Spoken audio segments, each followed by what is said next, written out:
Hello everyone, I'm Meteorologist Charlie Ironmonger. Thank you so much for joining me today for your 3 p.m. news and weather update from the First Alert Desk. Now we've got news out of Lenoir County where a resident has contracted West Nile virus. Now, the Lenoir County Health Department says residents should take extra precautions now after confirmation that a local resident has contracted the virus. Now, West Nile virus is most commonly spread to people through the bite of an infected mosquito, according to the CDC. Unlike Pitt County, which traps and tests mosquitoes for the virus, Lenoir County does not have a mosquito surveillance program in place, according to health department officials. Now, they warn that while most people infected never develop symptoms, older people and immunocompromised people may have complications or even death. Now, Lenoir County Health Department Director of Nursing Brandy Jones said, quote, "Since we identified a case, we just want to make sure people are staying aware and taking those necessary precautions," end quote. Now, Jones says drain standing water, wear insect repellent, and use protective clothing outdoors, especially at dusk and dawn when the mosquitoes are most active. Now, as of now, no deaths have been reported in either county, but health officials stress that without active mosquito surveillance in Lenoir, prevention at the community level is more important than ever. For more information on prevention tips, you can contact your county health department.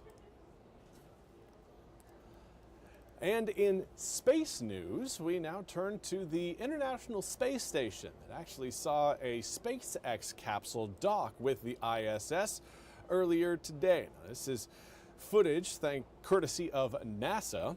The Dragon capsule arrived at the station around 25 minutes earlier than scheduled, delivering 5,000 pounds of supplies and scientific experiments. The capsule successfully docked at the forward port of the International Space Station's Harmony module. This is a SpaceX 33rd resupply mission for NASA. According to NASA Administrator Sean Duffy, quote, "This flight will test 3D printing metal parts and bioprinting tissue in microgravity," end quote, which could, quote, "give astronauts tools and medical support on future Moon and Mars missions," end quote. Now, while connected to the ISS, the Dragon capsule will also perform a series of engine burns to help maintain the lab's altitude, a necessary step that has been primarily performed by Russian Progress cargo vessels over the years. The SpaceX Dragon capsule will eventually carry samples and other scientific gear back to Earth. Very cool to see. Always love again seeing what NASA has got cooking up in space. Now, we also want to highlight your weather forecast. It's been a mostly sunny day today. Air temperatures near our seasonal average, upper 80s, even some of us even getting into the low 90s. Here's what we've got outside right now in Greenville. 88 degrees, northwesterly wind at about 5 miles an hour, but dew points currently falling thanks to that northwesterly wind. Earlier today, we started out with about a 72, 73 degree dew point in Greenville, indicating there was more moisture in the atmosphere at that time than there is now with a dew point at 68 degrees. It's going to be feeling pretty spectacular here as we head through this week because we are going to get a treat of fall-like air into eastern North Carolina a little earlier than what we usually see. Now, the question is, will that cool air actually stick around? Well, we'll have to wait and find out. For now, though, it's looking like it is going to be sticking around at least through the end of August. And, well, I'd say with the 25th on the calendar, I'd say the rest of August, that's an encouraging sight. So, air temperatures right now, upper 80s throughout most of eastern North Carolina, some of us in the mid 80s. We do have some areas that are a touch cooler. Right now, Manio cooler thanks to the rain showers that have been coming down. Currently 78 degrees along the northern Outer Banks, but the rest of the east generally between around 85 to 90 degrees. Humidity, your dew points, again, slowly falling. It's going to be a gradual process. It's really going to take through tonight into tomorrow morning before we can say, all right, we can really feel a difference outside. But so long as we maintain these west and northwesterly winds, that will certainly help us reduce the humidity throughout eastern North Carolina and make it feel more comfortable as we head through the next several afternoons. Now, we also need to highlight that we are tracking rain showers right now. We've got a sea breeze front that is right now pushing its way across parts of Pender, Onslow, Jones, southern Craven, and what had been Carteret County. Carteret's kind of getting out of the sea breeze function there, but still again seeing some downpours across Carteret County and even along the coast of Onslow County. So over the next few hours, that sea breeze front will continue to work its way up towards the northwest, prompting a little bit more rain as we head towards 4 and 5 and even 6 p.m. tonight.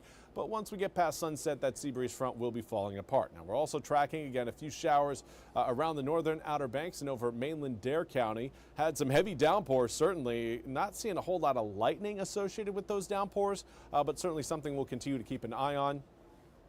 Zooming it out a little further, you can really tell that inland areas around Wayne, Lenoir, Greene, northern Craven, most of Beaufort, Pitt, Martin, Edgecombe, Wilson, Bertie, Washington, not really seeing a whole lot there for rain showers currently, and probably not going to see much rain through the rest of this evening for those areas. The areas that are going to be seeing a little bit more action and activity over the next few days are really going to be those closer to the water, because that's where we find our instability, and usually it's instability that creates that rain potential. Now, with reduced humidity, our rain potential really comes down significantly over the next several days. Now, an area of low pressure forming off of our coast will help carry a lot of that humidity and, I'd say, warmer air away from eastern North Carolina, essentially kind of creating a nice channel for that cool, dry air over the Great Lakes to steadily flow into eastern North Carolina. It's not just eastern North Carolina. Check out Alabama, Georgia, and even Mississippi getting in the mix on some of that very cool and dry air. I know that's going to have a lot of people smiling. The question is, how long will it stick around? Probably not as long as you want. It's going to be going away at some point, but for now, with that low pressure system pulling away from the coast, that will help carry us into summer, or the end of meteorological summer and into the start of meteorological fall with that low humidity intact. Generally, dew points this time of year right around the low 70s, so your overnight low average is right around the low 70s. So whenever you see overnight lows in the mid 60s or lower, equate that again to a falling dew point, falling humidity, and that makes it feel far more comfortable outside as we head through these next several days. It's going to feel like fall by the time we get to Wednesday, if not by Thursday. But again, do want to caution everyone, I don't think fall is here to stay. These conditions, again, can go just as easily as they arrive without much warning either. So at this point, enjoy it while it's here. It'll be here for about a week, and then we'll slowly start to see the average conditions return to the region. Well, that's all we have time for today's 3 p.m. news and weather update from the First Alert Desk. I want to thank you all so much for joining me. We'll be back with more news and weather coming up at the top of the hour. Until then, I hope you all have a wonderful day.